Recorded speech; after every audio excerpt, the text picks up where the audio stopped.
Students, प्रश्नावली 1.2 में आगे बढ़ते हुए आज हम इसका पहला प्रश्न करेंगे जो परीक्षा की दृष्टि से भी बहुत ज़्यादा इंपॉर्टेंट है। तो सवाल दिया गया है, सिद्ध कीजिए कि करणीय 5 एक अपरिमेय संख्या है।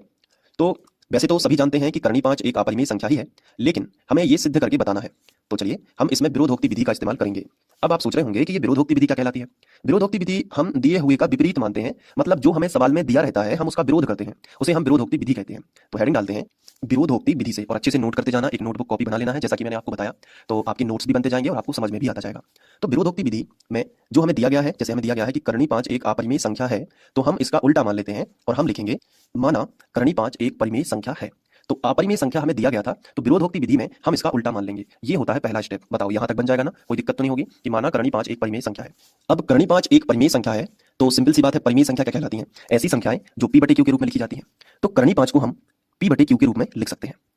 तो करणीय 5 p बटे q के बराबर हो जाएगा। बहुत आसानी से समझिए कि जब हम करणीय 5 को परिमेय संख्या मान रहे हैं, तो करणीय 5 को हम परिमेय संख्या के बराबर लिख सकते हैं।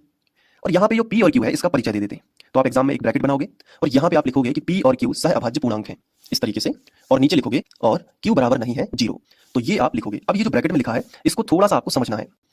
तो जो p और q है जो परिमेय संख्या में लिखे रहते हैं वो सहअभाज्य पूर्णांक होते हैं, तभी वो हम कह सकते हैं कि वो संख्या परिमेय संख्या है। जैसे अगर यहाँ पे लिखा है, जैसे यहाँ पे लिखा है कि 3/7, ठीक है, या फिर लिखा है मान लीजिए 5/3, तो ये दोनों क्या है?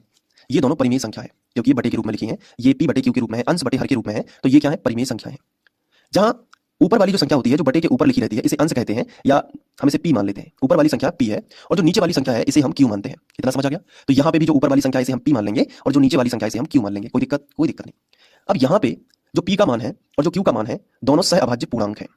सहअभाज्य पूर्णांक का मतलब होता है कि दोनों का जो HCF है वो 1 आता है।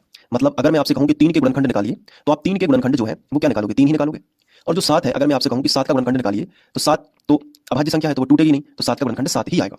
इसी तरीके से अगर मैं कहूं कि 5 का गुणनखंड निकालिए, तो आप 5 का गुणनखंड नहीं निकाल पाएंगे, क्योंकि 5 एक अभाज्य संख्या है। अगर मैं कहूं कि 3 का गुणनखंड निकालिए तो आप नहीं निकाल पाओगे, यानी कि 5 का गुणनखंड 5 ही आएगा और 3 का गुणनखंड 3 ही आएगा। इसका मतलब ये होगा ये जो p बटे q के रूप में हम परिमेय संख्या लिखते हैं, वो परिमेय संख्याओं में जो p और q होते हैं उनका जो गुणनखंड है वो संख्या स्वयं ही होती है और कोई दूसरी संख्या नहीं होती।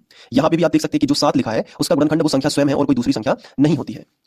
इसका मतलब है कि अगर हम इनका HCF निकालें, अगर मैं आपसे कहूं कि चलो 3 और 7 का HCF क्या होगा जबकि गुणनखंड ये है, तो आप कहोगे सर HCF निकालने के लिए तो हमने पढ़ा है कि अगर हमें HCF निकालना है 3 और 7 का, तो ऐसा गुणनखंड जो दोनों में हो। लेकिन यहाँ पे 3 यहाँ है तो नीचे नहीं है, और 7 यहाँ नीचे है तो ऊपर नहीं है, तो इन दोनों में तो गुणनखंड कुछ भी नहीं कॉमन है। तो हम कहेंगे कि आप इसको 3 गुणित 1 लिख सकते हो ना, 3 को, और 7 को 7 गुणित 1 लिख सकते हो। बिल्कुल। तो जहां कोई उभयनिष्ठ गुणनखंड नहीं निकलता है, तो मैंने आपको 17, 29 और शायद 23 था, इस वाले सवाल में सिखाया था कि जब गुणनखंड कोई उभयनिष्ठ ना हो तो एक हम गुणा यहाँ पे 1 गुणित कर सकते हो, यहाँ भी 1 गुणित कर सकते हैं, तो उभयनिष्ठ गुणनखंड 1 आ सकता है। कितना आ सकता है? 1। तो HCF कितना आएगा? 1। मतलब जिन संख्याओं के गुणनखंड नहीं होते हैं, जिन संख्याओं के गुणनखंड नहीं होते हैं, संख्या स्वयं के अलावा एक्स्ट्रा कोई दूसरे, उनका HCF 1 आता है। और ऐसी संख्या जिनका HCF 1 आता है उन्हें सहअभाज्य पूर्णांक कहते हैं। मतलब p और q दोनों के खुद के अलावा कोई दूसरे गुणनखंड नहीं है।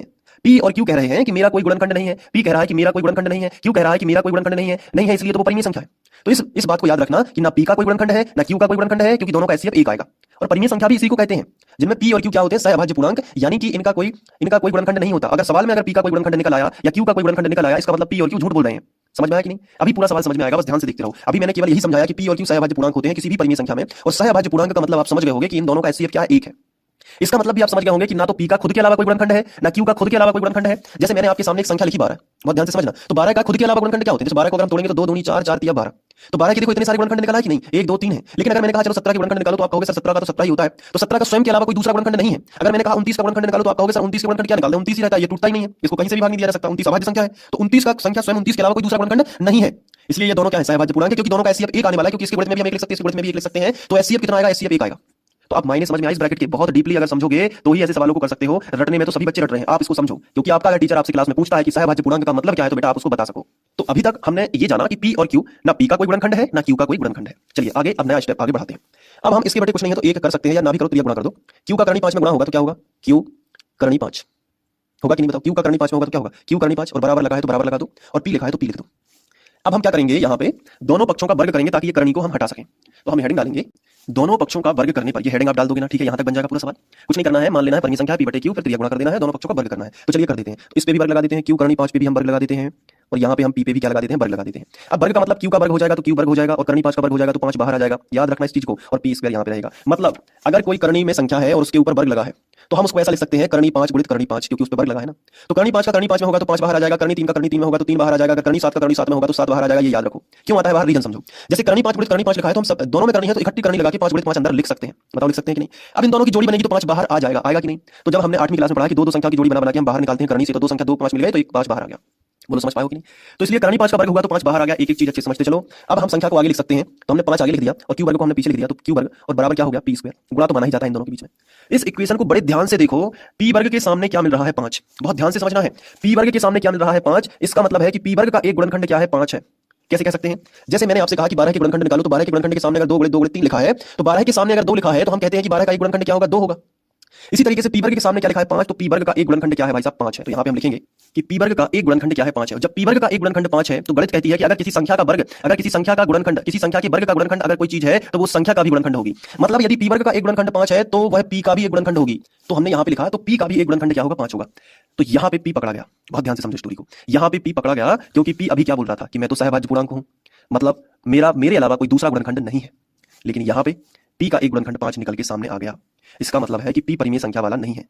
अब अगर हमने ये सिद्ध कर दिया कि क्यू का भी एक गुणनखंड कुछ ना कुछ होगा, तो ना पी सच्चा है ना क्यू सच्चा है, क्योंकि पी और क्यू अगर परिमेय संख्या तभी है जब ये सहभाज्य पूर्णांक है, मतलब इनका एचसीएफ 1 हो, इनका कोई गुणनखंड ना हो। लेकिन अगर पी का कोई गुणनखंड सवाल में पाया जा रहा है और क्यू का कोई गुणनखंड सवाल में पाया जा रहा है, इसका मतलब पी बटे क्यू दोनों ही परिमेय संख्या नहीं है, क्योंकि पी और क्यू दोनों के गुणनखंड है।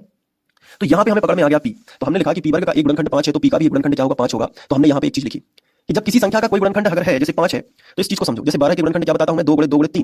तो अगर 12 का एक गुणनखंड 2 है तो क्या उसके अलावा भी और भी गुणनखंड हो सकते हैं, तो बाकी की जितनी भी संख्याएं हैं उनको हम m मान लेते हैं। तो हम अगर p का एक गुणनखंड 5 है तो हम p के बराबर ऐसा लिख सकते हैं 5m, कि एक गुणनखंड तो 5 होगा, इसके अलावा जो बाकी की संख्याएं हैं उनको हमने m मान लिया। जैसे 12 का एक गुणनखंड 2 होगा, लेकिन जो बाकी की संख्याएं उनको हमने क्या मान लिया, m मान लिया। तो ऐसा कब होता है, जब किसी संख्या का कोई गुणनखंड है। जैसे यहाँ पे है p का एक गुणनखंड क्या है, 5 है। तो हमने लिखा कि p का एक गुणनखंड 5 है तो 5 तो p के बराबर 5 तो लिख सकते हैं, लेकिन इसकी गुणा में और जो रेस्ट संख्या, जो बची हुई संख्या होंगी उनको हम m मान लेते हैं, क्योंकि हमें वो पता नहीं है। तो हमने क्या माना, m। अब जो ऊपर p वर्ग है, यहाँ पे हम इसको समीकरण 1 बना देंगे और जो p का मान है 5 हम यहाँ पे रख देंगे, तो q की पोल भी खुल जाएगी कि q का भी कोई ऐसा गुणनखंड होगा। यहाँ पे केवल अभी तक हमें ये पता चला है कि p का कोई गुणनखंड है, मतलब p यहाँ पे झूठ बोल रहा था कि मेरा कोई गुणनखंड नहीं है। अगर q की भी पोल खुलती है कि उसका कोई गुणनखंड नहीं है, इसका मतलब सवाल आप पे बनने लगेगा। देखो कैसे, आपको यहाँ पे लिखना है कि p का मान समीकरण 1 में रखने पर, तो जब p का मान आप यहाँ रखोगे तो क्या आएगा, 5 q वर्ग बराबर जो p है इसकी जगह पे आप 5m रख दोगे और वर्ग लगा है तो आप वर्ग लगा दोगे। ठीक है। अब इसके बाद आपको क्या करना है, 5 क्यू वर्ग ज्यों का त्यों, और यहाँ 5 का वर्ग क्या होगा, 25 होगा, और m वर्ग ज्यों का त्यों, तो 25 पचम 25 m वर्ग। अब यहाँ से आपको क्या करना है, 5 से बराबर लगा है ना, तो इस तरफ से ये वाली संख्या कट जाएगी, तो 5 एकम 5 और पचम 25, तो क्यू वर्ग बराबर आपको मिलेगा 5m वर्ग। देखो यहाँ पे क्यू वर्ग के सामने क्या लिखा है, 5, इसका मतलब क्यू वर्ग का एक गुणनखंड क्या होगा, 5 होगा। तो यहाँ पे क्यू ने भी अपना बता दिया कि मेरा भी एक गुणनखंड है, जबकि यहाँ पे दोनों क्या कह रहे थे कि मेरा कोई गुणनखंड नहीं है, तभी तो वो सहभाज्य पूर्णांक थे।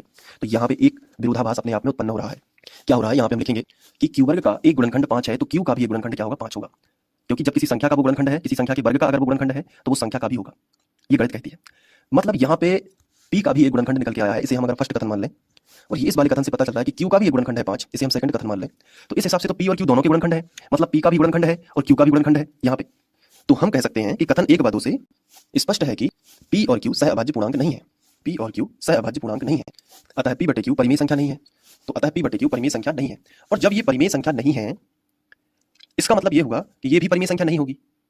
तो इससे क्या सिद्ध होगा कि ये जब परिमेय संख्या नहीं है तो ये क्या है, अपरिमेय संख्या ही है। तो जैसा कि सवाल में दिया गया था कि ये एक अपरिमेय संख्या है, तो ये सिद्ध हो गया ना कि हाँ ये अपरिमेय ही है, क्योंकि इसके बराबर में ये ही नहीं है जब परिमेय, तो ये अपरिमेय है, तो ये भी क्या होगी, बराबर में है ना, तो ये भी अपरिमेय होगा। तो यहाँ पे हम लिखेंगे अतः करणी 5 भी परिमेय संख्या नहीं है, परिमेय संख्या नहीं है, बल्कि अपरिमेय संख्या है, बल्कि अपरिमेय संख्या है। और यहाँ पे लिख सकते हो सिद्ध। तो हमारी जो कल्पना थी वो गलत निकली है। यहाँ पे जो हमने माना था ना कि ये परिमेय संख्या है, ये कल्पना गलत निकली है, क्योंकि p और q दोनों के गुणनखंड निकल आए, तो इससे ये सहभाज्य पूर्णांक नहीं रहे, और जब ये सहभाज्य पूर्णांक नहीं रहे तो ये परिमेय नहीं रहे, और जब ये परिमेय नहीं रहे तो इसके बराबर में जो संख्या लिखी वो परिमेय नहीं रही, इसका मतलब वो अपरिमेय हो गई है, और यही तो सिद्ध करना था। सवाल का लॉजिक बहुत सरल है, बस थोड़ा सा विस्तृत है। अगर आप उदाहरण 5 को समझ लोगे तो ये सवाल आराम से समझ में आ जाएगा। और थोड़ा सा बड़ा बन गया सवाल, मुझे पता है, लगभग 22-23 मिनट का होने वाला है, लेकिन इस सवाल में जो नॉलेज मैंने आपको दिया है वो सवाल केवल इस अकेला सवाल नहीं है। ये ऐसे आपको ढेर सारे सवाल आ सकते हैं। करनी 7 पे दे दिया, मान लो करनी 11 पे दे दिया, तो आप सभी सवाल आराम से कर सकते हो। ये एक सवाल का ढांचा है, पैटर्न है। क्लियर हुआ कि नहीं? अब आप इसको नोट कर लो, यहाँ पे वीडियो को पॉज करके, या फिर यहाँ से, और फिर इसके बाद यहाँ पे, और फिर इसके बाद ये। उम्मीद है कि ये समझ में आ गया होगा। इसके बाद हम लोग नेक्स्ट क्वेश्चन करेंगे।